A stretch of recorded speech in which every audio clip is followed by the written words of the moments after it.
அனைவருக்கும் வணக்கம். என் பெயர் நாணேகிருதன்யா. நான் 7ஆம் வகுப்பு ஆ பிரிவில் படிக்கின்றேன். நான் எடுக்க உள்ள தலைப்பு இலக்கிய வகை சொற்கள். ஒரு எழுத்து தனித்து வந்தோ இல்லை ஒன்றுக்கும் மேற்பட்ட எழுத்துக்கள் தொடர்ந்து வந்தோ அது ஒரு பொருள் தருதுன்னா அதை நம்ம சொல் அப்படின்னு சொல்லுவோம்.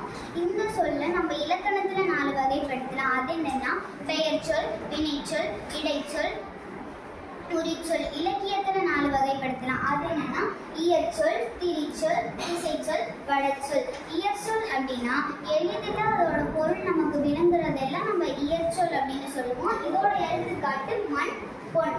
திரிச்சொல் அப்படின்னா கற்றவருக்கு மட்டுமே அதோட பொருள் விளங்கும். அதை தான் நம்ம திரிச்சொல் அப்படின்னு சொல்றோம். இந்த திரிச்சொல்லை நம்ம 2 வகைப்படுத்தலாம். அது என்னன்னா பல பொருள் கொண்ட ஒரு திரிச்சொல்லும் ஒரு பொருள் கொண்ட பல திரிச்சொல்லும் அப்படின்னு இதை நம்ம 2 வகைப்படுத்தலாம். இதோட எடுத்துக்காட்டு அலுவம்.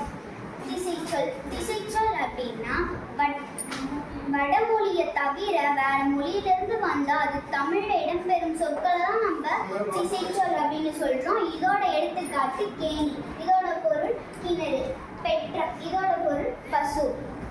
அடுத்து வடச்சொல். வடமொழியிலிருந்து அது தமிழில் இடம்பெறும் சொற்களை தான் நம்ம வடச்சொல் அப்படின்னு சொல்கிறோம். இதோட எடுத்துக்காட்டு கமலம். நன்றி.